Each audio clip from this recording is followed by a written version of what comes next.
Salam jumpa bersama saya dalam obrolan pencerahan.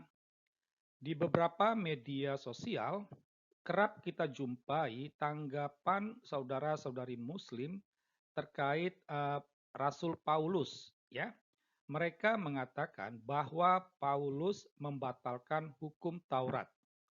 Secara tidak langsung, mereka mengatakan Rasul Paulus melawan Yesus Kristus.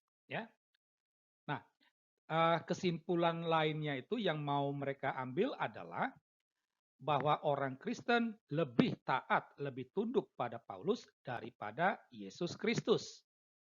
Nah, dasar pernyataan bahwa Paulus membatalkan hukum Taurat itu dikutip dari surat Paulus kepada jemaat di Roma, ya. Bab 3 ayat 21 sampai 28 dan Roma 7 ayat 4 sampai 6, ya. Nah, dari dua teks ini umat Islam seringkali mengatakan Paulus membatalkan hukum Taurat. Ini dipertentangkan dengan Injil Matius bab 5 ayat 17 sampai 18. Haruslah ditegaskan dan dikatakan bahwa pandangan umat Islam ini keliru, ya. Mengapa dikatakan keliru? Pertama-tama, umat Islam mengutip teks atau membaca teks itu tidak utuh, ya. Mereka tidak utuh mereka membaca teks tersebut, ya. Selain itu juga umat Islam tidak memahami latar belakang surat, ya. Terkait teks yang tidak utuh, misalnya dalam ketika mereka mengutip Injil Matius, ya, mereka hanya berhenti sampai membatalkan. Padahal kalau membaca utuh itu berarti tidak membatalkan, melainkan menggenapi. Nah, jadi kata menggenapinya ini dihilangkan, tidak dibaca. Ya. Demikian juga dua teks surat Roma. Ya. Dalam surat Roma yang pertama itu mereka menghilangkan tiga ayat terakhir. Jadi yang dikutip hanya sampai ayat 28.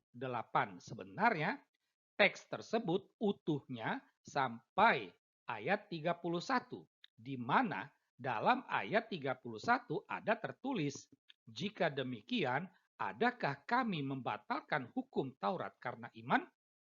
Sama sekali tidak. Sebaliknya, kami meneguhkannya.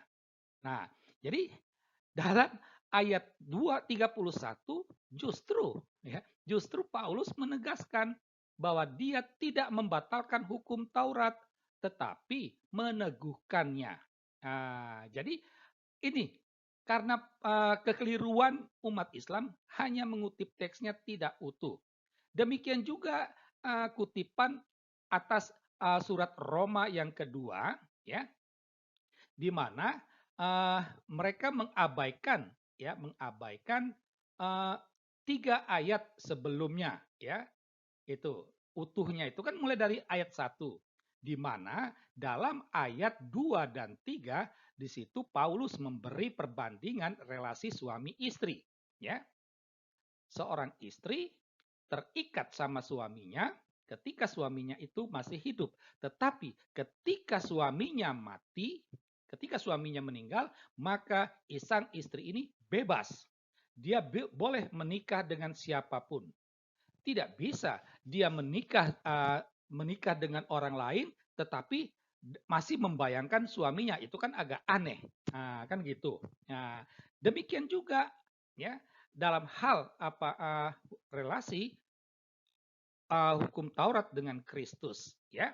Jadi ketika Yesus Kristus sudah wafat, umat umat manusia umat Yahudi bahkan umat manusia yang awalnya terikat sama hukum Taurat tidak lagi, ya. Dia justru terikat sama hukum Kristus. Nah, sekarang kita coba melihat Matius bab 5 ayat 17 sampai 18. Nah, ayat pertama di sana dikatakan, ayat 17, janganlah kamu menyangka aku datang untuk meniadakan hukum Taurat dan seterusnya. Ya. Nah, sedangkan ayat yang kedua, sesungguhnya selama belum lenyap langit dan bumi ini, tidak satu iota atau satu titik pun akan ditiadakan dari hukum Taurat. Ya. Nah, pada uh, yang pertama itu kata kuncinya itu ada pada menggenapi. Sedangkan pada ayat yang berikutnya terletak pada frasa sebelum semuanya terjadi. Ya, menggenapi, ya, kata menggenapi ini di maknanya adalah membuat menjadi genap. Ya, sama sekali bukan berarti menghapus atau menghilangkan. Menggenapi berbeda maknanya dengan meniadakan. Nah, ini satu kekeliruan yang terjadi, yang dilakukan oleh saudara-saudari Muslim. Ya, frasa sebelum semuanya terjadi itu dimaknai dengan peristiwa wafat dan kebangkitan Yesus. Ya, nah, jadi teks Matius ini dibaca, Yesus tidak membatalkan hukum Taurat, tetapi menggenapinya. Kapan penggenapan itu terjadi? Ya. Nah, kalau kita memperhatikan ayat 17 dan ayat 18, di situ sudah ada jawabannya.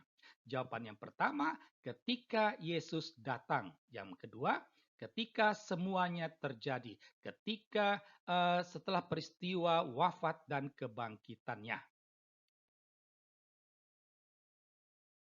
Nah, jadi apakah Paulus membatalkan hukum Taurat? Ya, dari pemaparan tadi kita sudah uh, menemui jawabannya. Namun di sini saya mau mengajak,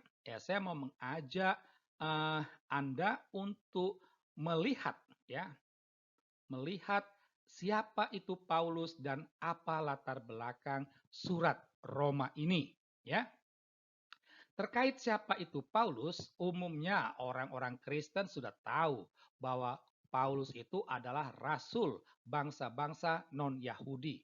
Paulus diutus untuk mewartakan Injil bukan kepada orang-orang Yahudi yang tersebar di seluruh dunia, tetapi kepada orang-orang non-Yahudi. Secara tidak langsung, ya, Paulus, ya, ingin membuat orang non-Yahudi menjadi pengikut Kristus. Nah, pusat pewartaan Paulus itu adalah Yesus Kristus, bukan dirinya.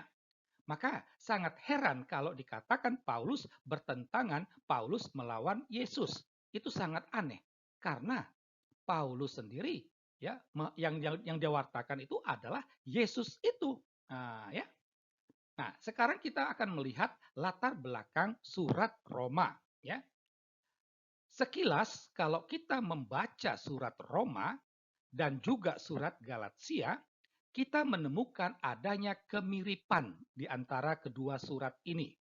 Ya, memang surat Roma ini ditulis setelah ia menulis surat kepada jemaat di Galatia. Ya, nah, di sini ketika menulis surat Roma ada kemungkinan Paulus mau agar umat di Roma tidak seperti umat di Galatia. Ya, kita tahu bahwa umat di Galatia, itu mereka bukan orang Yahudi. Ya, awalnya mereka hidupnya sudah menjadi Kristen, tetapi tiba-tiba ada orang Yahudi Kristen masuk lalu memaksa mereka supaya taat kepada hukum Taurat. Di situ Paulus mengkritik, ya.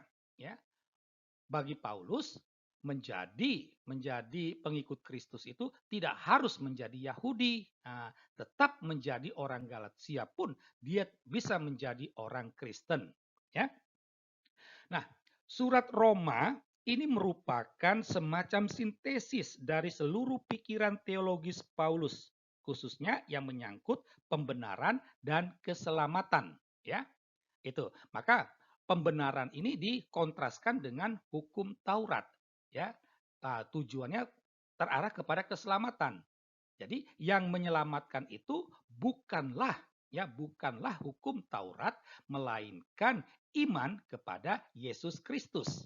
Nah, itu. Nah, tema tema dasar surat Roma itu adalah keselamatan karena iman akan Yesus Kristus. Ini temanya, ya. Jadi bukan lantas berarti Paulus membatalkan hukum Taurat, ya. Jadi keselamatan karena iman, bukan melakukan hukum Taurat. Nah, jadi bagi Paulus hukum Taurat itu identik menjadi Yahudi. Yahudi itu identik dengan hukum Taurat. Nah, misalnya dengan cara sunat. Bagi Paulus menjadi Kristen tidak harus menjadi Yahudi, ya. Orang Roma, orang Galatia bisa menjadi Kristen tanpa harus menjadi Yahudi. Nah, inilah kurang lebih mirip seperti ya orang Islam dia harus menjadi Arab, tidak harus. Itulah latar belakang surat Paulus kepada jemaat di Roma. Demikianlah pemaparan kita tentang Paulus yang menurut umat Islam membatalkan hukum Taurat. Sekian dan terima kasih.